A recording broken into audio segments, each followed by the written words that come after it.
Nosotros de Chascomús nos viajamos a Israel, ahí está Gabriel Ventasgal, ¿sí?, cubriendo todo lo que tiene que ver con la guerra entre Israel y Hamás, ahí en la Franja de Gaza, que ya lleva más de 100 días. 100 días pasaron de ese terrible ataque terrorista que perpetró Hamás, metiéndose en casas de familias, asesinando a civiles inocentes, a gente anciana, a jóvenes, a chicos, a bebés, violando también a su paso a jóvenes en una fiesta electrónica. Realmente momento muy triste que hoy sigue siendo parte de las consecuencias de la guerra que ya lleva más de 100 días, ¿no? Gabriel, buen día, ¿cómo estás? ¿Qué tal? Mira, varias conclusiones de los primeros 100 días.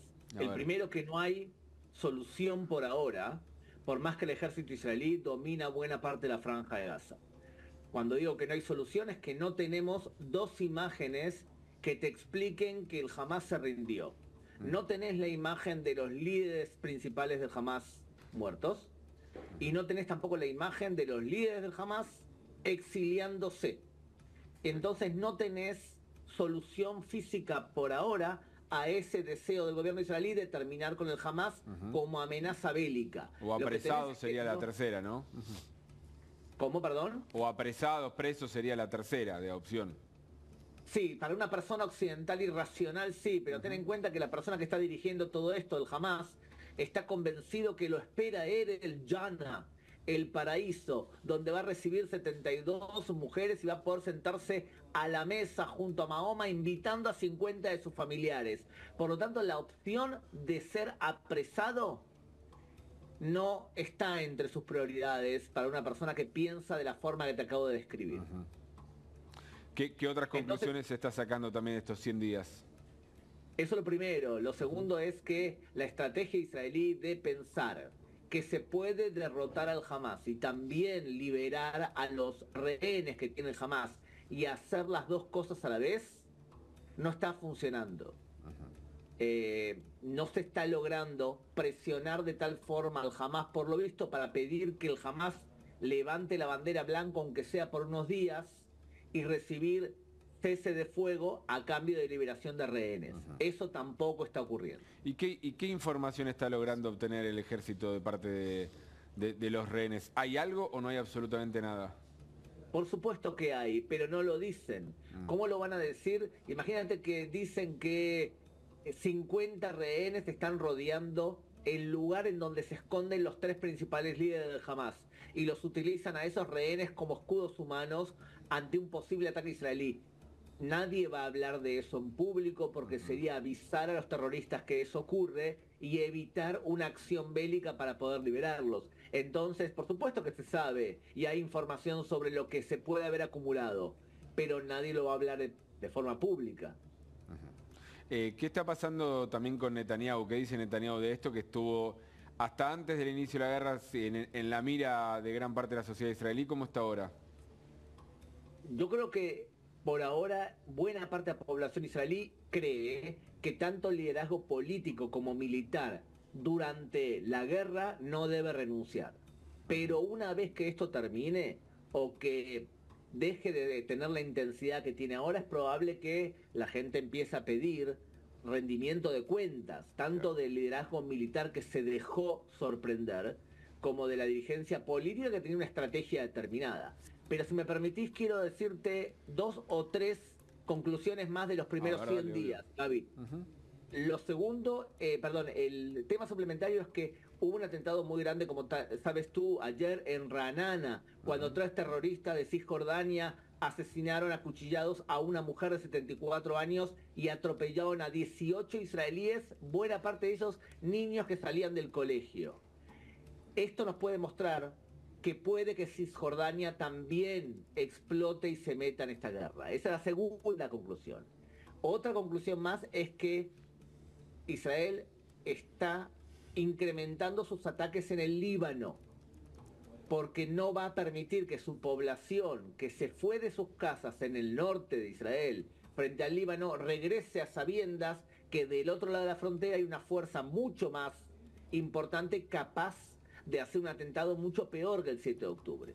Y por última conclusión, es que buena parte de los países árabes de alrededor no están condenando a Israel y no están ayudando al Hamás. Jamás está recibiendo su apoyo, principalmente de algunos países aliados a Irán y de presidentes como Boric, como Gustavo Petro y como el gobierno de Sudáfrica, que es el brazo legal hoy en día de Hamás. Sí, claramente Egipto, Jordania, por lo menos de los más cercanos, no están en esa tesitura. ¿Y por qué te parece que eso es algo así? Tengo mis respuestas, pero me gustaría saber la tuya.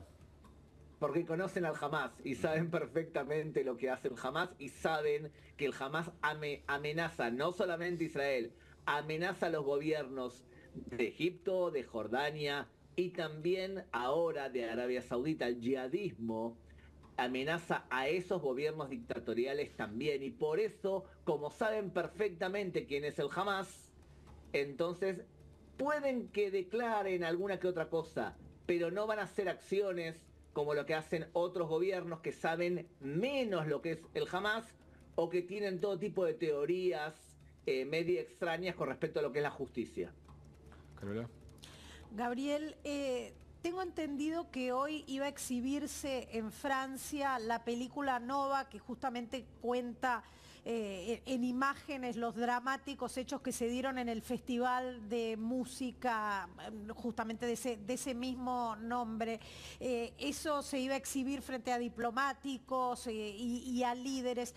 ¿Qué otros esfuerzos se están haciendo a nivel internacional para justamente combatir estas manifestaciones de antisemitismo que se pueden ver en las principales capitales europeas?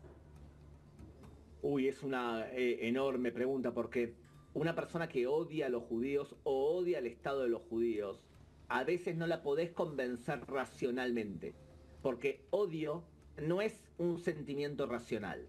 Entonces tú le vas a decir que el Hamás violó mujeres y él te va a responder, no hay ninguna prueba. Bueno, eso es odio. Entonces, por un lado, creo yo que el Estado de Israel intenta a través de esas películas recordar qué fue lo que nos llevó a estos 100 días de combate. Eso por un lado. Pero la verdad es que a la larga la mejor forma de erradicar el antisemitismo son dos. La primera es con educación. Una persona que se educa y entiende cuál es el problema y es una persona moralmente sana, obviamente, y tiene su brújula moral más o menos alineada y más o menos puede entender y comprender la complejidad de un fenómeno así. Pero por otro lado, es imprescindible llevar a juicio, demandar al que odia, hacerle pagar un precio. Israel lo que está haciendo es juntando información para demandar a los líderes del Hamás y a otros también. Yo creo que la mejor forma de eliminar a una persona moralmente, profesionalmente y también económicamente es demandarla, por más que sea el líder del Hamás o otros antisemitas, Luis de Lía, llamalo como quieras. Sí, los decanos de las universidades norteamericanas, por ejemplo, que han tenido que renunciar a sus puestos. Por supuesto, porque tú no puedes decirte, ¿a ti te parece bien que en tu campus llamen al genocidio de los judíos y tú respondas como decano? Bueno, depende de la circunstancia. Ahí demuestras que puedes ser un decano de una universidad y recibir, como ocurrió con la Universidad de Estados Unidos, 4.700 millones de dólares de Qatar para fomentar el antisemitismo, y tú ser el decano. Hay una cosa que tenemos que tener claro: tú puedes ser un premio Nobel y ser un imbécil. Puedes ser un jugador de fútbol y también ser un imbécil. Puedes ser judío y también ser un imbécil. Y puedes ser el rector de una universidad y seguir siendo un imbécil. No todas las personas son moralmente homogéneas en todos los temas. Es muy interesante esto que planteas, Gabriel, sin lugar a dudas, y me parece que es uno de los desafíos grandes que tiene Israel y la colectividad judía en el mundo hoy, poder combatir el antisemitismo desde el lado del odiador y también desde el lado del ignorante, ¿sí? El que repite quizás cuestiones, que ahí es donde está el mayor desafío, me parece, de poder dar cátedra, explicar, educar en las cuestiones que se repiten como si fuesen hechos reales y son solamente odios, propagandas que se van repitiendo. Creo que en el conflicto israelí hay mucho de eso.